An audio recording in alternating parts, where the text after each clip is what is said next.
Il semble en effet que les États-Unis essayent désormais de modifier un peu les règles du jeu. Comme leur puissance s'affaiblit, ils souhaitent exercer un contrôle plus direct et moins dépendre des systèmes d'alliance.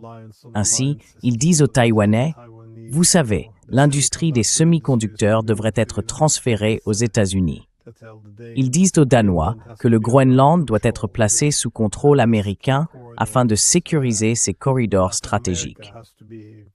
L'Amérique latine doit être subordonnée aux États-Unis pour empêcher la Chine de devenir la principale puissance économique dans leur arrière-cour. On assiste donc à tout ce remaniement. Mais comment comprendre la détérioration des relations entre les États-Unis et les Européens?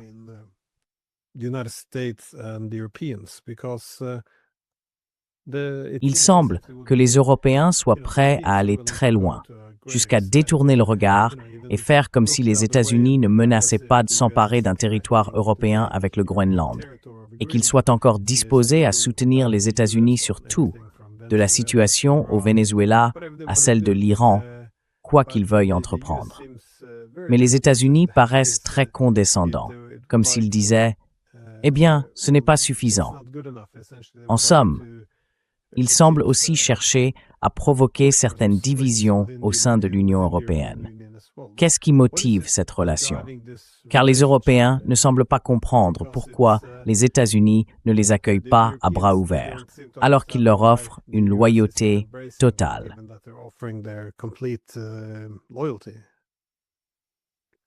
Je pense que det finns manifestationer Trump contestar vapen comme des adversaires. As adversaries. I think that China is. Je pense qu'il est facile de critiquer la Chine publiquement aux États-Unis, car après tant d'années à la diaboliser, l'opinion publique la considère comme l'ennemi. Les Européens sont perçus comme bons, les Européens comme alliés, la Russie mauvaise, la Chine mauvaise. Donc, vous voyez, Trump ne veut pas bouleverser cela. Il ne veut pas s'adresser au public américain pour lui dire « Eh bien, regardez, les Britanniques, les Français, les Allemands, ce sont nos ennemis. » Car les gens ne comprendraient pas. Mais je pense que tous ces grands resets et objectifs mondiaux, ainsi que le fait que les États-Unis assurent la sécurité des nations européennes, tout cela a en quelque sorte épuisé et affaibli les États-Unis. Kind of depleting the United States, exhausting.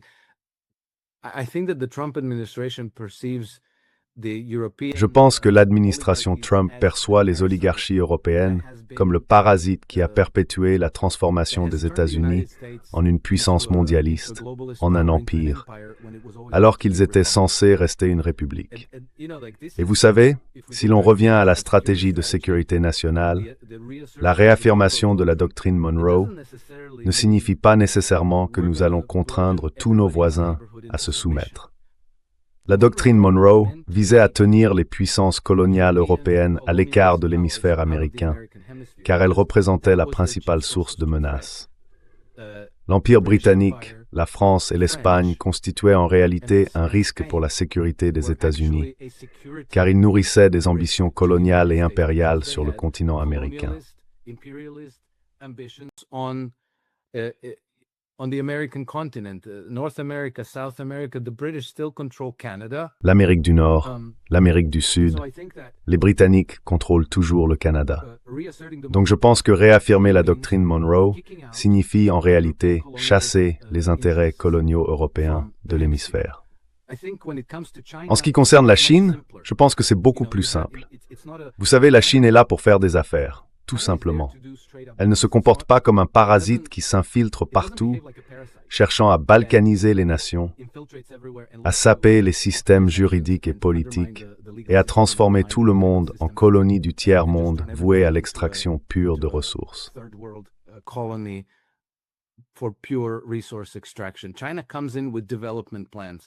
La Chine arrive avec des plans de développement, elle construit des centrales nucléaires, des barrages, des chemins de fer, des ponts, des ports, et ainsi de suite.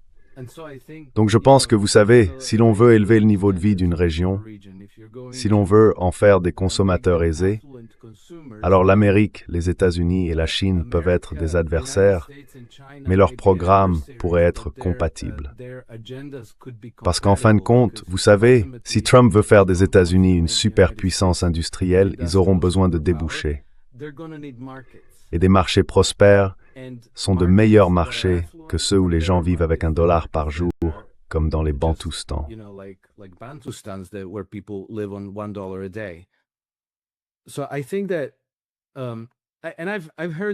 Donc je pense que, et j'ai entendu cela de la part de personnes qui, disons, des témoignages de seconde main, que Trump, lors de réunions du cabinet, parle, vous savez, de nos soi-disant ennemis et de nos ennemis perçus, en faisant référence à des pays comme l'Iran, la Chine et la Russie. Ce qui signifie, il pense qu'il y a ses ennemis supposés ou perçus, et puis il y a les vrais ennemis. Et donc, ce que je dirais, c'est que Trump utilise maintenant le Groenland comme prétexte pour retirer les États-Unis de l'OTAN. Parce que pour que Trump fasse sortir les États-Unis de l'OTAN de manière légale, c'est un traité, n'est-ce pas?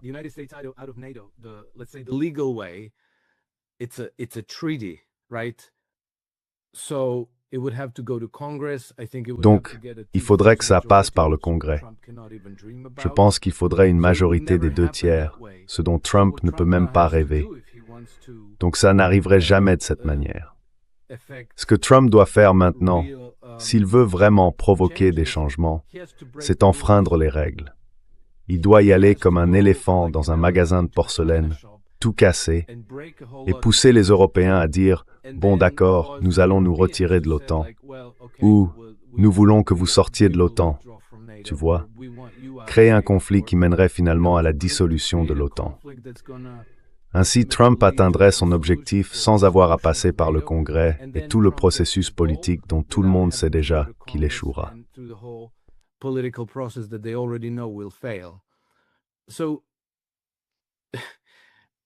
Tout cela rend donc très difficile de, comprendre ce que fait Trump. Mais je pense que lorsqu'on regarde l'ensemble de l'année et tout ce que Trump a fait, une méthode dans la folie se dégage. Ce qui signifie qu'il ne fait pas simplement des choses laides, cupides et violentes au hasard, sous l'impulsion du moment.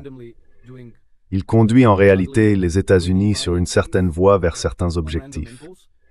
Ce qui veut dire qu'il y a un programme. Même s'il n'existe pas de stratégie publiée du type « Voici ce que nous allons faire et voici comment nous allons y parvenir », il semble qu'il y ait une mission.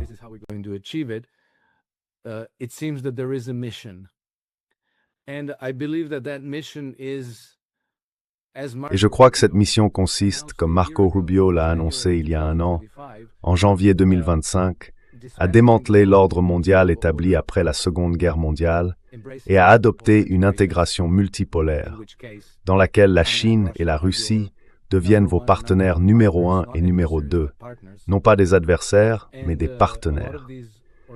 Beaucoup de ces organisations, comme l'OTAN et même les Nations Unies, doivent être réorganisées. L'Union européenne, vous savez, est devenue hostile, et puis il y a ce que fait l'Organisation des États américains en Amérique latine et dans les Caraïbes, où le Royaume-Uni dispose d'une mission d'observateurs permanents.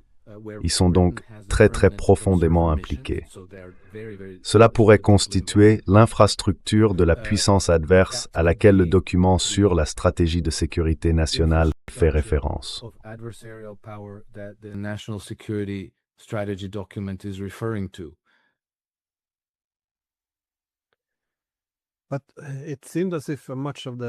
Mais il semblait que la majeure partie de la stratégie des États-Unis visait la Chine, car la Chine est réellement son principal rival. Beaucoup de choses semblaient s'organiser autour de cette idée. Même la notion d'entretenir de meilleures relations avec la Russie viserait à s'assurer qu'elle ne se rapproche pas trop de la Chine. Couper l'Iran de la Chine pourrait créer davantage de pression énergétique là-bas, comme c'est le cas avec le Venezuela.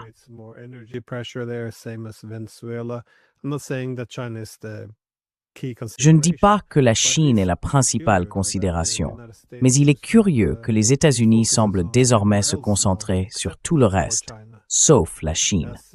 Le fameux pivot vers l'Asie était censé signifier une réduction de leur présence au Moyen-Orient et en Europe. Pourtant, les États-Unis restent très impliqués dans la guerre en Ukraine, moins qu'à l'époque du gouvernement Biden, mais aussi au Moyen-Orient, où ils risquent peut-être de provoquer une nouvelle guerre avec l'Iran. Comment voyez-vous leur approche vis-à-vis de la Chine dans ce contexte? Car il semble que ce soit l'élément central pour renforcer ou restaurer la position hégémonique des États-Unis, si tel est bien leur objectif.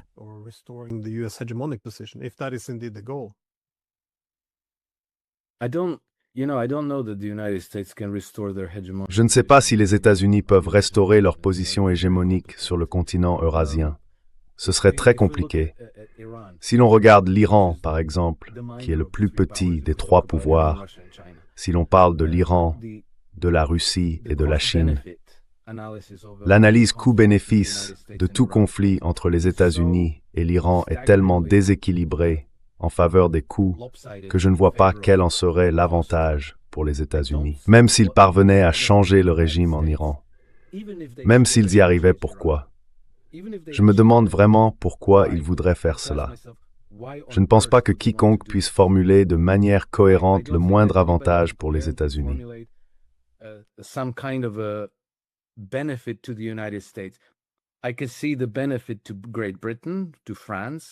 Je peux comprendre l'intérêt pour la Grande-Bretagne, pour la France, pour les puissances européennes, de, vous savez, supprimer le seul obstacle qui les empêche d'avoir le contrôle total du Moyen-Orient. Et aussi parce que, vous savez, c'est le commerce européen qui passe par le canal de Suez. 90% de toutes les marchandises qui transitent par le canal de Suez vont de l'Asie vers l'Europe.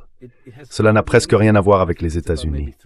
Je pense qu'il y a peut-être environ 3% du commerce américain qui y passe. L'Europe dépend bien plus du pétrole du Moyen-Orient que les États-Unis.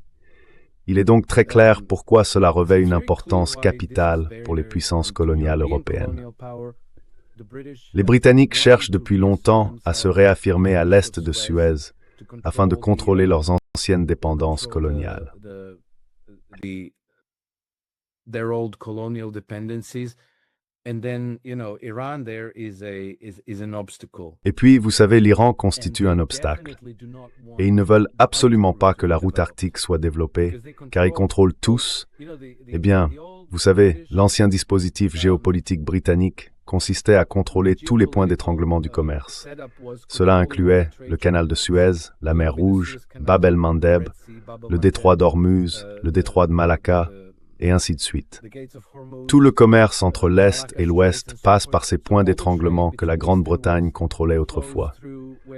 Aujourd'hui, les Russes, avec les Indiens, les Iraniens et les Chinois, développent le corridor de transport nord-sud, qui est moins cher et plus rapide.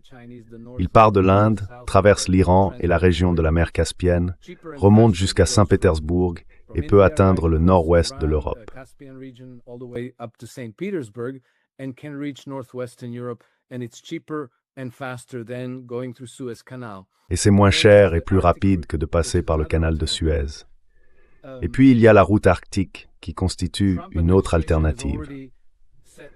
L'administration Trump avait déjà fait du développement de l'Arctique l'un de ses objectifs stratégiques.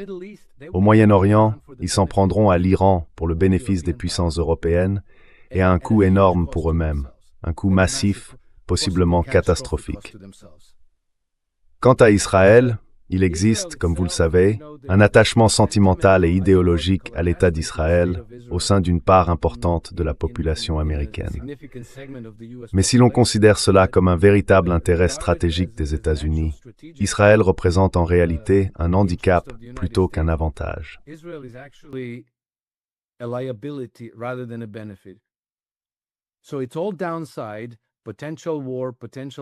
Donc il n'y a que des inconvénients. Risque de guerre, risque d'escalade, risque de perdre leur position dans la région, tout cela pour défendre quelque chose qui représente un coût net pour les États-Unis. Alors que faire des affaires avec l'Iran, avec la Chine, avec la Russie, avec l'Ukraine, une fois que le gouvernement ukrainien aura changé, tout cela présente beaucoup d'avantages et presque aucun inconvénient. Donc vous savez, je dois me boucher les oreilles quand Trump parle de l'Iran. Mais je ne crois pas qu'il ait réellement l'intention de faire la guerre à l'Iran. Il doit se plier à ses donateurs sionistes, aux électeurs juifs sionistes et aux électeurs chrétiens évangéliques, qui constituent encore un bloc très important, très actif et très passionné dans les élections américaines, à moins d'un an des élections de mi-mandat.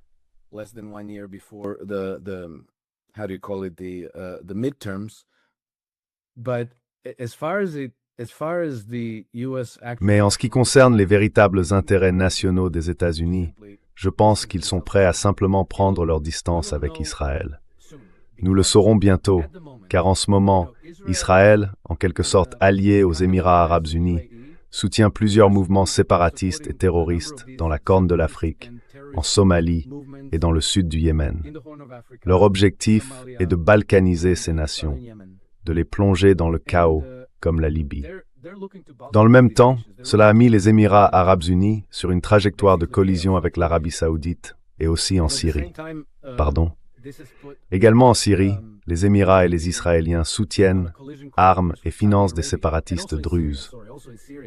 Ils veulent donc même balkaniser la Syrie et plonger le Liban dans le chaos, et ainsi de suite. Les Émirats arabes unis et Israël coopèrent donc dans ce domaine. And so UAE and Israel are cooperating there. On the other hand, the Saudis are now feeling very threatened by this because D'un autre côté, les Saoudiens se sentent désormais très menacés par cette situation, car si le Yémen, la Somalie ou la Syrie s'effondrent en tant qu'État, cela met en péril la sécurité de l'Arabie saoudite. Nous voyons donc que les Saoudiens sont allés jusqu'à entreprendre une action militaire contre les Émirats arabes unis. Ils n'ont pas bombardé les Émirats, mais ils ont bombardé des navires qui transportaient des armes pour le Conseil de transition du Sud yéménite, le STC, qui agit comme un gouvernement alternatif, non pas à Sanaa, mais à Aden, dans le sud du Yémen, n'est-ce pas? Et cela entre directement en conflit avec le gouvernement reconnu par la communauté internationale à Aden, le gouvernement yéménite qui est en réalité en exil à Riyad, n'est-ce pas? Ils soutiennent également des groupes militaires en Somalie. Ainsi, MBS, Mohamed Ben Salman, a tenté d'influencer Donald Trump et son administration pour qu'il déclare ces groupes comme organisations terroristes. To declare these groups as terrorist organization, and so now you have Et donc, on assiste maintenant à un conflit qui se dessine entre la stratégie menée par Israël avec les Émirats arabes unis, une approche typiquement britannique consistant à monter tout le monde les uns contre les autres, à balkaniser les nations et à les affaiblir pour mieux les contrôler. Voilà pour un camp. De l'autre côté, il y a des pays comme l'Arabie saoudite qui veulent préserver leur intégrité, leur souveraineté et leur sécurité. Ils souhaitent coopérer avec la Russie, la Chine et l'Iran et demandent à l'administration Trump de les soutenir. Si Trump dit « Oui, nous vous soutiendrons, nous déclarerons ces groupes militants somaliens comme terroristes » et ainsi de suite, cela les met alors en opposition avec Israël. Les États-Unis contre Israël. C'est une situation extrêmement complexe à gérer pour l'administration Trump.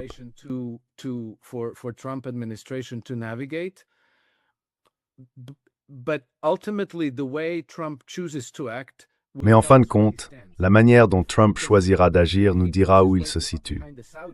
Car s'il apporte son soutien aux Saoudiens, cela signifie qu'il adopte cette stratégie d'intégration multipolaire et qu'il prend en réalité des positions compatibles avec celles de l'Iran, de l'Arabie saoudite, de la Russie, de la Chine, de l'Inde, etc., tout en tournant le dos à Israël.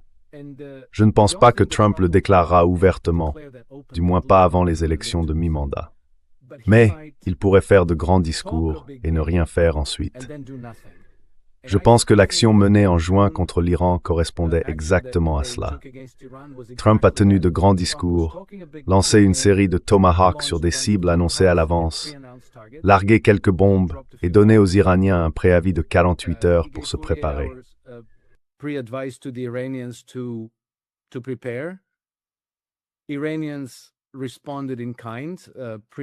Les Iraniens ont répondu de la même manière, en annonçant à l'avance leur riposte, et en gros, en détruisant une station radar, sans aucune victime des deux côtés.